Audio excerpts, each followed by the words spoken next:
Proceed. Thank you, Parul, and thank you, Ishtiyaq, for your really valuable, incisive insights. And in fact, I'll just pick up on one of the points that Ishtiyaq ended with. It was around the point of consensus through collaboration. And consensus through collaboration really is that context setter for any discussion, any dialogue on climate policy. In this session, we are joined by two globally renowned climate change experts. They will talk about inclusive advocacy efforts in helping structure more effective climate dialogue and climate change policy making. First is Mr. Amit Kumar, who's Senior Director of Social Transformation and Knowledge Management at TERI, where Amit is responsible for initiatives focusing on energy access, holistic rural development, and community engagement. He's been working on developing cleaner and sustainable energy resources based technology for more than 37 years now. We also have Joe Phelan, who's the director of the World Business Council for Sustainable Development India. At WBCSD, Joe is responsible for raising the profile and engagement of Indian businesses internationally. He is currently overseeing programs that engage more than 60 companies in engaging action in India on energy, water access, electric mobility, sustainable agriculture. Thank you, gentlemen, for joining me for this session. My first question is for Amit. Amit, just yesterday, India joined 23 governments globally in launching Mission Innovation Cleantech Exchange. This is a network of global incubators across member countries, all 23, to accelerate clean energy innovation and adoption. A part of Mission Innovation 2.0, as this is being called, is aligned with the Paris climate goals. The intent is to make clean energy affordable, attractive, and accessible, not just for this decade, but going up towards meeting the Paris climate goals and net zero pathways. In this regard, how do you think tanks and public policy institutions, such as the likes of which you represent, take on a bigger role today to advocate for carbon neutral, environment positive climate change policies?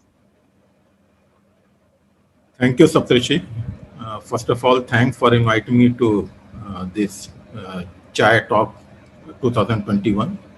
And I being a tea aficionado, I very much like to be here. So thank you very much.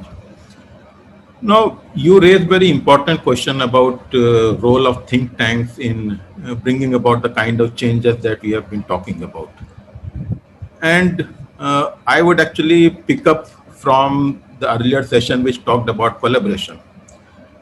The whole approach of think tanks like ours is to bring about that collaboration in much more accelerated fashion.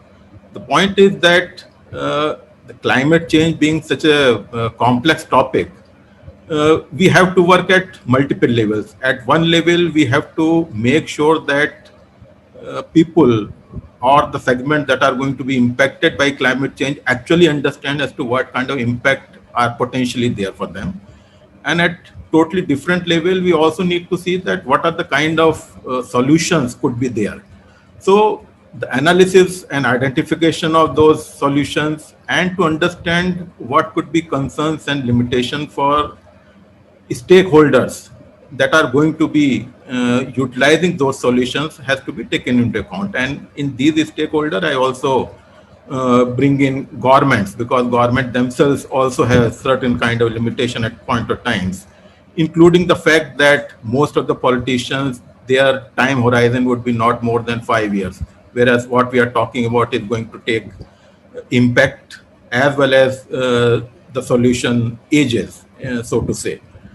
So bringing all these things together and coming out with possible policy solutions is the act that think tanks try to do in this scenario.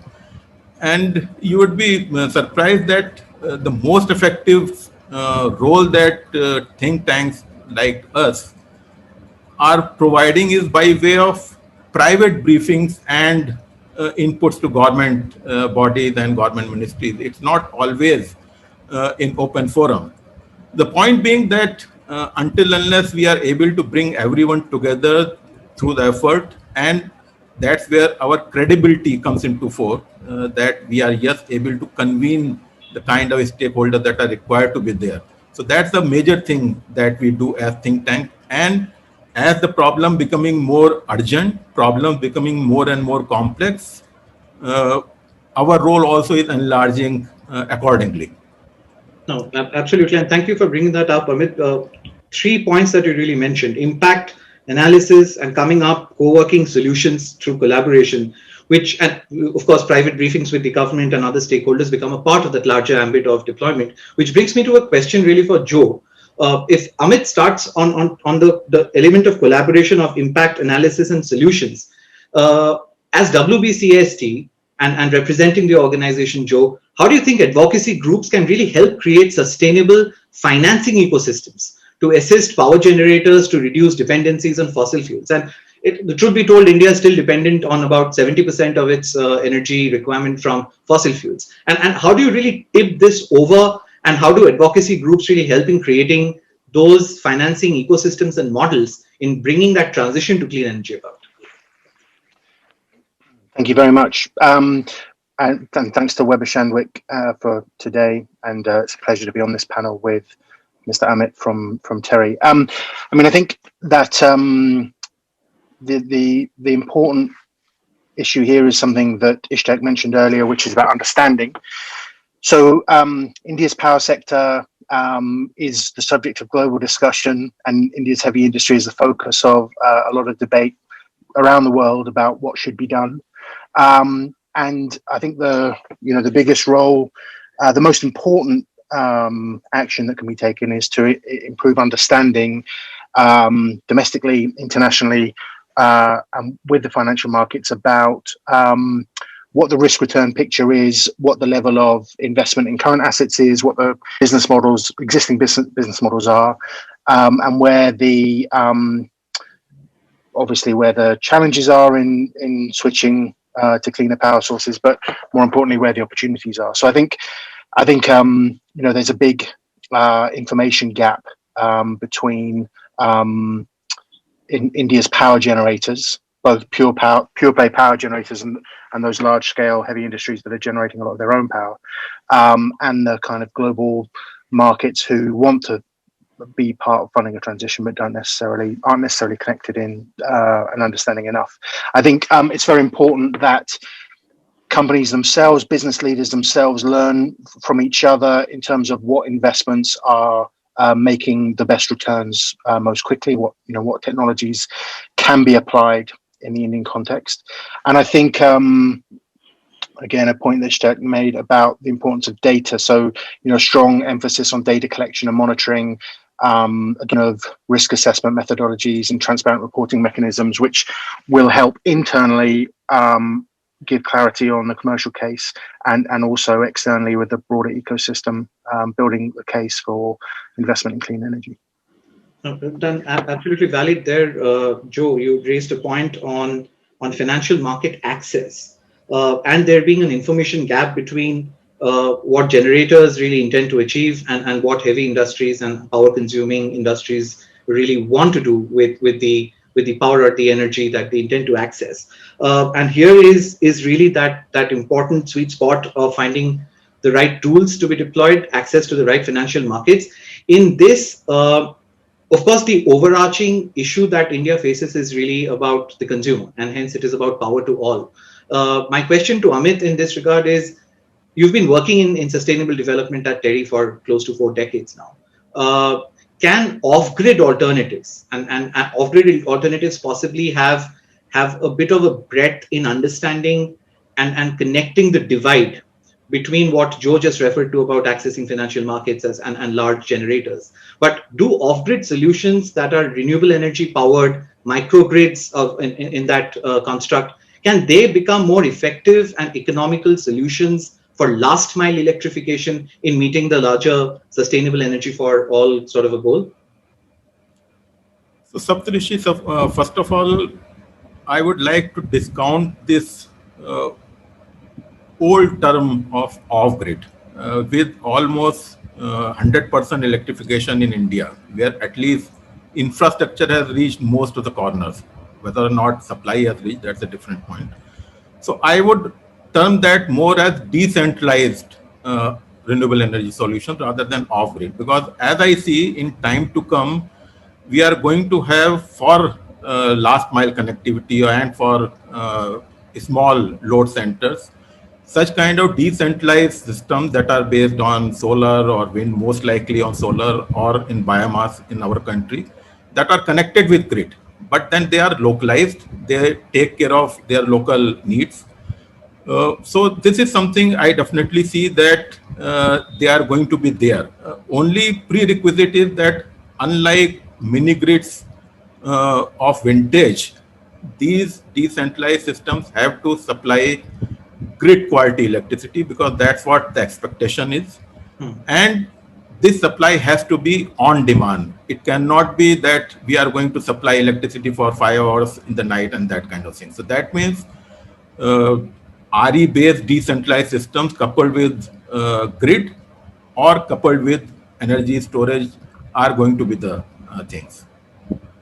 So in talking about the viability of some of these off-grid solutions that are also really about grid quality level power, that seems to be a bit of a challenge in especially in cases where a lot of corporates, and we have a lot of this conversation going globally, Apple, Tesla, etc., doing it.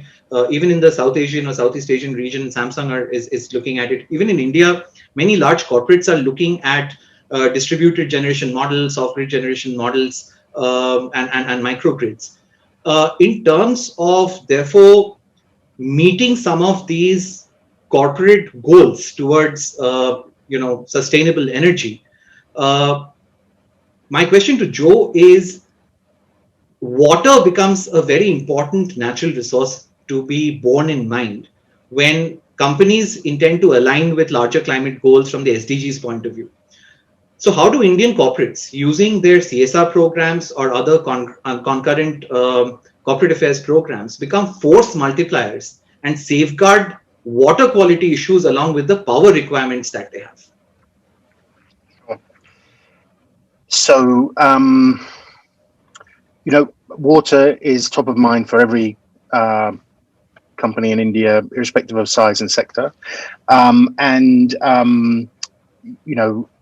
They may want to align because it has a big impact on the communities around which they're operating, but also they very often want to take action on it because it's affecting their business in terms of business interruption.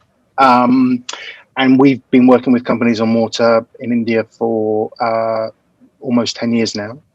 And I think, there's a few fundamental truths about water in India. And anyway, first is get your house in order. And we developed something called the Wash in the Workplace Pledge, which was developed with the World Health Organization, which allows companies to benchmark the water and sanitation that they provide to their own employees and ensure that they're providing a healthy standard.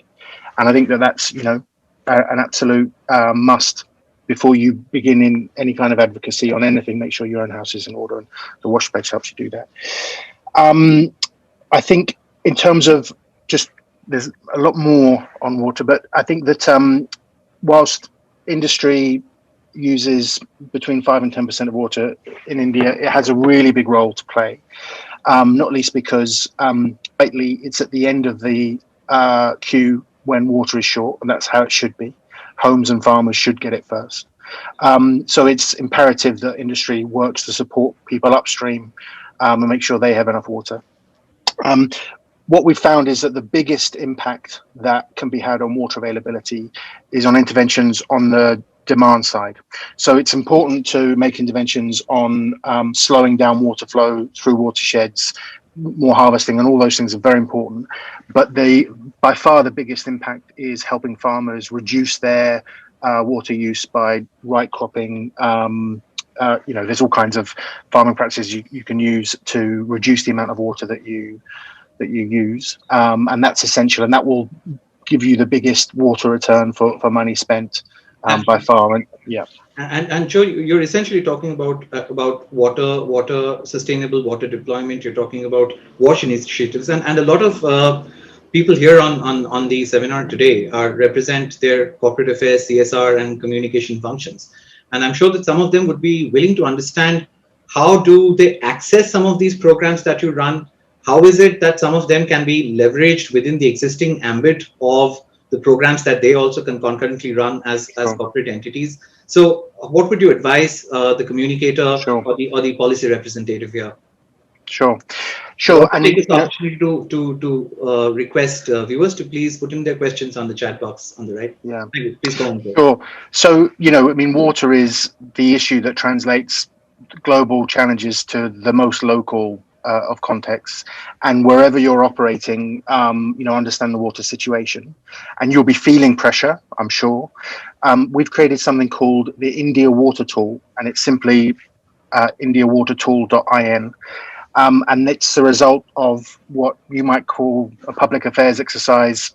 We would call 10 years partnerships of industry in India working with policymakers to make available to anyone for free, go online and use it, Government of India data on water quality and availability.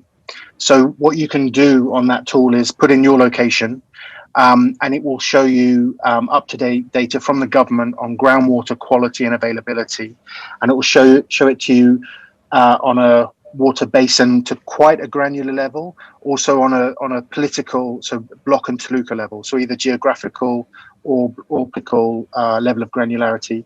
It will put in, you'll be able to see trends, so is the water table falling or rising? You'll be able to see latest Central Pollution Control Board reports, and you'll be able to see some data also on surface water and rainfall data.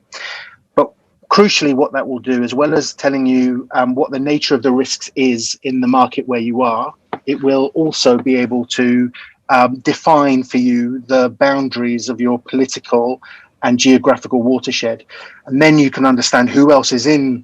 Who are your shared water users, whether that's from the farm side or other industrial users, and that can be the basis for forming partnerships and for engaging in policy advocacy. So indiawatertool.in is the best place to start.